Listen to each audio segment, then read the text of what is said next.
Polling ఆ తర్వాత పచ్చమూకలు చేసిన అరాచకాలు ఒక్కొక్కటిగా బయటకు వస్తున్నాయి. ఎన్నికల సంఘం పోలీసులను అడ్డుపెట్టుకుని రిగ్గింగ్, దాడులు చేయడమే కాదు చివరకు హత్యలు చేసేందుకు కూడా టీడీపీ నేతలు వెనుకాడలేదు. పట్టపగలే మారణాయుధాలు చేతపట్టుకుని విధ్వంసం సృష్టించిన ఈసీ మాత్రం ఇంకా చోద్యం చూస్తుంది. మరోవైపు చంద్రబాబుకు అనుకూలంగా ఉన్న కొందరు పోలీసు అధికారులు వైఎస్ఆర్సీపీ నేతలను టార్గెట్ చేసి కేసులు పెడుతున్నారు. పల్నాడులో పచ్చమోకల అరాచకాలకు అడ్డు అదుపు లేకుండా పోయింది. ఫ్యాక్షన్ సినిమాను మించి మరీ దాడులకు తెగబడ్డ టీడీపీ నేతలు, వైఎస్ఆర్సీపీ నేతలు, కార్యకర్తలు బడుగు ప్రజలను టార్గెట్ చేశారు. ఎన్నికల్లో ఓడిపోతే తమకు రాజకీయ జీవితం ఉండదని భావించిన పచ్చ నేతలు తమ గూండాలు, రౌడీలను రెచ్చగొట్టారు. తమకు ఓట్లు వేయని వారి ఇల్లు, షాపులను టార్గెట్ చేసి విధ్వంసం సృష్టించారు. పట్టపగలే మారణాయుధాలతో స్వైర విహారం చేస్తున్న వీరంతా టీడీపీ కార్యకర్తలే. కారంపూడిలో గుంపులు గుంపులుగా కర్రలు, ఇనుపు రాడ్లు చేత పట్టుకున్న వీరు వైఎస్ఆర్సీపీకి ఓట్లు వేసిన వారి షాపులు, వాహనాలను ఇలా ధ్వంసం చేశారు. అంతేకాదు అప్పటి వరకు అక్కడ పహారా కాసిన పోలీసులంతా టీడీపీ మోకలు వస్తున్నాయనగానే అక్కడి నుంచి వెళ్లిపోయారు. దాడులు చేసేందుకు అవకాశం కల్పించారు.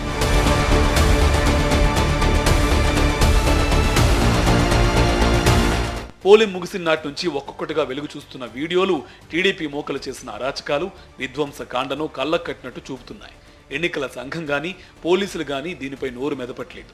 ఈ విషయంలో ఈసీ, పోలీసుల తీరు టీడీపీ అనుబంధ సంఘాలుగా వ్యవహరిస్తున్నట్టుగా ఉందని వైఎస్ఆర్సీపీ మండిపడుతోంది. ఎన్నికల కమిషన్కు సంబంధించి ఒక పక్షపాత ధోరణి స్పష్టంగా కనిపించింది.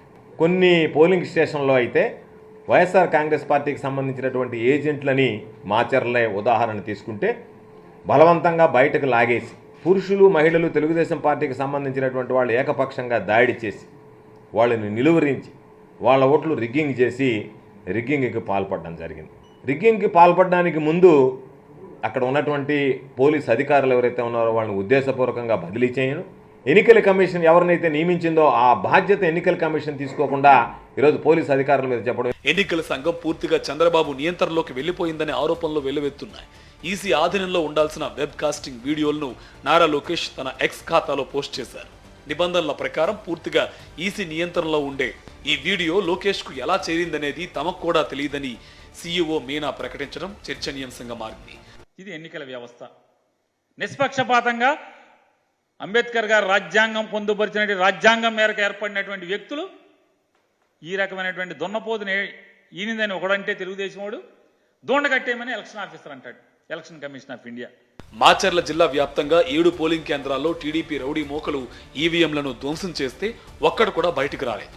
కానీ ఎమ్మెల్యే పిన్నెల్లి రామకృష్ణారెడ్డి ఉన్నట్లు చెబుతున్న వీడియోను మాత్రం లోకేష్ విడుదల చేశారని, ఈ ఘటనపై కేసు నమోదు చేయడం పోలీసు వ్యవస్థకే మచ్చ తెచ్చేలా మారిందని వైఎస్ఆర్సీపీ నేతలు అంటున్నారు. 13వ తారీఖు పోలింగ్ అయింది. పోలింగ్ గొడవలో పోలింగ్ మెషిన్ దాంట్లో కనీసం మెషిన్ ధ్వంసమైందని కూడా కేసు కట్టరు, ఇన్సిడెంట్ ఎక్కడా కూడా రాయరు. 15వ తారీఖు ఏమో మెషిన్ ధ్వంసమైందనేమో దాంట్లో గుర్తు తెలియని వ్యక్తులు అంటారు. 27వ తారీఖు ఏమో లోకేష్ ట్వీట్ చేస్తాడు. 20వ తారీఖు ఎప్పుడు, 27వ తారీఖు ఏమో ఎలక్షన్ కమిషన్ చెబుతుంది. వీళ్ళేమో 22వ తారీఖు ఏమో ఎఫ్ఐఆర్ కడతారు. 10 రోజులకి ఎఫ్ఐఆర్ కడతారు. ఏమిటి వ్యవస్థ? పోలీసు వ్యవస్థ నవ్వులు పాలు చేయడం కదా మీరందరూ కలిసి. మాచర్ల ఎమ్మెల్యే పిన్నెల్లి రామకృష్ణారెడ్డిని టార్గెట్ గా చేసుకున్న పచ్చమోకలు ఆయనపై దాడులకు తెగబడ్డాయి. ఎమ్మెల్యేను హతమార్చేందుకు జరిగిన ప్రణాళికకు పోలీసులు సైతం సహకరించారు. తన హత్యకు కుట్ర జరుగుతుందని పిన్నెల్లి ఫిర్యాదు చేసిన తర్వాత ఆయన ఇంటి ముందున్న పారామిలిటరీ బలగాలను ఉపసంహరించుకోవడమే దీనికి ఉదాహరణగా నిలుస్తోంది. ఎమ్మెల్యే పిన్నెల్లిని హతమార్చితే గాని తమ పార్టీకి పల్నాడులో పుట్టగతులు ఉండవని భావించిన టీడీపీ నేతలు దారుణాలకు కుట్ర పడినట్టు స్పష్టమైందని వైఎస్ఆర్సీపీ నేతలు అంటున్నారు. ఖచ్చితంగా పిన్నెల్లి రామకృష్ణారెడ్డిని అంతమొందించటానికి తెలుగుదేశం పార్టీ తీవ్రంగా ప్రయత్నం చేస్తుంది.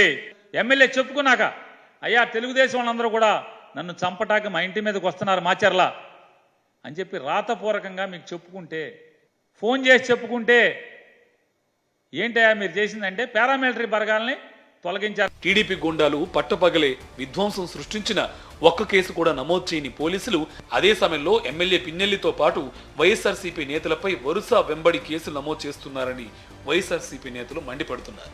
ఎన్నికల సంఘం కూడా పచ్చ నేతలకే బాకా ఊతుందన్నారు. దీనిపై డీజీపీ హరీష్ కుమార్ గుప్తాకు ఫిర్యాదు చేసిన వైఎస్ఆర్సీపీ తప్పు చేసిన టీడీపీ నేతలపై చర్యలు తీసుకోవాలని కోరింది.